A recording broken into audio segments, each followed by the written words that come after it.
When was your hardest time My hardest time? in your Five Guys journey? Yeah. Well, I went through a very painful divorce and went through something called leave to remove, which I wouldn't wish on my worst enemy. Essentially it's the right to have your children taken out of the country. So I had 2 young children who the court system approved leave to remove, which allowed my ex to take my kids back to America, which was incredibly painful. And my whole view of myself, my definition of who I was, changed. I thought of myself as a great partner, good husband, good father, devoted father. I was in politics back in America, was involved in my community, and church leader and businessman. And I thought, all these things are who I am. And essentially, all of that was, quite a large bonfire of vanities. And that was a real dark moment for me. And there were days when Five Guys was the one thing in my life that was stable and that I could hold on to. And that really pulled me through a very difficult, dark time personally. How long did that process last? That's part of the UK challenge. It took years, a better part of 2 years we're in that process. And then, trying to rebuild those relationships. And thankfully, I'm in an amazing place with my kids now and have, accepted that we have had a more adult relationship prematurely, but now that they're both at university, it feels more normal now, and those are hard-fought, hard-won, recast relationships, which were really important to me. But the thought that they were at risk was caused just enormous anxiety, and living with that kind of anxiety on the personal side, having a place where things were more predictable was, and being able to work in that way and provide for them was a real really helped me through. When your kids are essentially taken away to another country, and you've got this huge responsibility of running this big business, how does that impact your ability to show up every day professionally? Yeah. Well, I mean, it was really complex for me because I had a non-compete back in the U.S. for the business that I had sold. So I couldn't just relocate back to America and do my job. So it felt like a huge catch-22 because I had these court-ordered financial obligations, and the only way that I could really fulfill them was to keep doing my job here.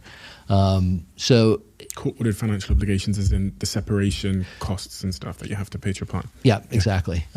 So it felt like a catch-22. They were allowed to leave, but I had to provide for them, so I had to stay. And so it felt like a kind of a indentured servitude for a bit.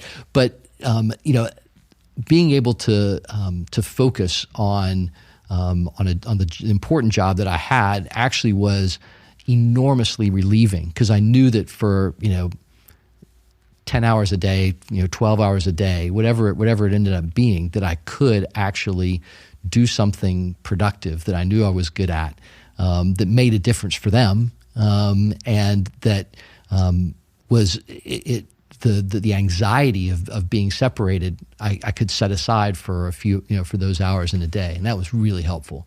It could have just kind of overwhelmed me, but work was able to. It was a place where I could escape from that.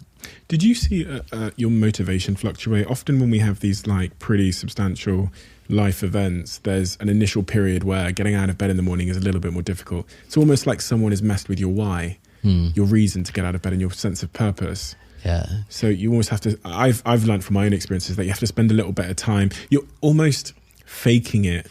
To get the drive back, if that makes sense. Yeah, no, of course. No, well, I told you I got up at 5 a.m. when I was a kid and practiced violin for an hour before school. And I was never a great musician, but what I did find was that if you did something every day, you actually could get better at it, maybe even more than competent.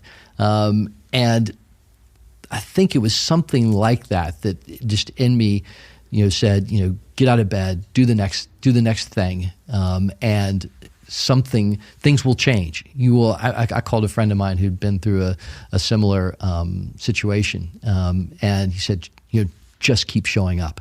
Texting my son every day, calling, every day, being as present as I possibly could, and obviously it's imperfect. And it's deeply upsetting, I'm sure, to them as well as to me. But doing it as much as you possibly can to be available and in touch, and then you just have to trust something that it'll be okay. Trust something, as in just trust life that it will. No, I mean, now we're getting very personal, Stephen. But I believe in a higher power. I don't pretend to understand it, but I think there's something much more powerful than I am in the world. And what I will say is that it helped me to see the world in two camps. One are things that I can control, and some things that I absolutely can't control. And if you allocate your mental health and your time on the things that you can't control, you can drive yourself to distraction and eventually madness. So being able to focus on the things that you can control, and realizing that that's your job. Your job as a human is to do the things that you can control. And if you it's just arrogance and ignorance to focus on the things that you can't control. And so identifying those two camps and being at peace with that, accepting that some things you can't control, that's really hard, but it's hugely important. Yeah, I was at this festival this weekend, and there was I did one-on-one meetings with lots of people that were in the audience for 3 hours, and I found myself being asked over and over again how to deal with exactly that, which is when chaos arrives in our lives, what to do on that day. And people had me recording these voice notes for them for that day. So when that day comes, they just wanted to be able to play it. And what you said there is exactly what I said, which is there are a small list of things you can control. And on that tough day, make a promise to me that you'll spend 100% of your mental energy focusing only on those things. Because obviously yesterday, focusing too much on that tends to lead to depression, as I think Lou Sau, the philosopher, says. Focusing too much on tomorrow and the things that are yet to be in your control will also cause a lot of anxiety. So really focusing in on today, I think, is just phenomenal advice in terms of, it's the thing that's most conducive with a successful outcome, but B, it's also the thing that's most conducive with having a healthy mental state in total chaos. No, I think that's absolutely right. I mean, I think the other thing is that realizing that I believe our purpose in life is human connection. I think that's why we're here. I think we're made to connect, and sometimes it's we're colliding, and more than connecting, but figuring out how to connect with other human beings. And I will say, that was the making of me as in being able to when someone comes into my office and says, I've lost my partner, they passed away, way before their time, being able to connect with that person in that moment of loss is hugely valuable as a company, but hugely meaningful to me as a human being. And I wouldn't have been able to do that if I hadn't been through the loss that I had experienced. So it's one of those things where you end up being grateful for the most upsetting things that happen in your life, because I think they're the making of you in many ways. Because of what you said at the start of this conversation about that importance of feeling like you belonged, and that's it's so evident that is much of the reason you've also been successful. Is you mean, even from the short conversation we've had, you strike me as a very empathetic person who is able to connect with others.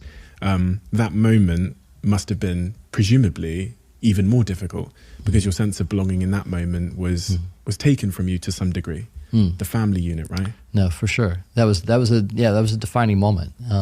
But now, the thing about Five Guys is that we have these 8,600 people who get up every morning and have this shared vision mission to make great burgers and fries for hungry customers, and I get to be a part of that. And I get to be a part of this larger community that has this, and that winning in business feels fantastic, right? I mean, it's a real high. It's a drug, and it's an addiction. And being a part of a community that's accomplishing this thing. We were the 8th fastest growing business in 2016, I think, in the UK, and the fastest growing food and beverage business. And even with that, we never met a budget that I had made. So we were fastest, but still behind by my mind. And being a part of this community that shares our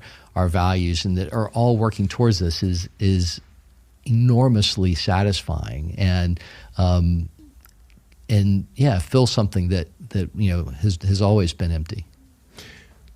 Some days as CEOs, we're tired, or we're in a bad mood, or something's off. We can sometimes not show up as our best selves, and sometimes when that happens with me, I regret it. So I'll go home and think, I wish I'd handled that situation differently. Does that happen to you a lot, where you think, fuck, I wish I'd been in a better mood, or I'd slept more today, or something? Yeah, Julie tells me when. Who's Julie? Julie, my head of ops. She comes in and says, "Yeah, you really fucked up that meeting." That was really? that was. But actually having somebody who, to me, the one of the worst things that can happen are these, emperor has no clothes, where the most important, powerful person in a business has blind spots that everybody knows about, and somehow you work around, and that's just hugely dangerous as a business. And having people who can come into your office and go, John, that was that comment was just way out of line or really unhelpful. You now have people thinking like this. Is that what you wanted? So people who can confront power with truth. And, to me, that kind of culture is hugely important to a company, because you can go so wrong with the emperor has no clothes and people thinking, God, we know this, we just can't tell them to that person. How do you cultivate that? Because I imagine a lot of CEOs and a lot of team members that work for a CEO think, there's no way I could go to my CEO and tell him that was wrong, or he shouldn't have said that. Or she should have said that. I think publicly owning your shit is really helpful in that way. So showing up at the next meeting and go, hey, you know what? I said this at the last meeting, and that was just really wrong. It was off, and I was off my game, or I didn't think it through, and and it should be the opposite. It should be the opposite of that, and showing that you can respond to that kind of challenge, I think is important as a leader. And then you give everybody else permission to do the same thing. You can change your mind. You're allowed to change your mind. You're allowed to be wrong as a fallible human being too. And confessing that is powerful.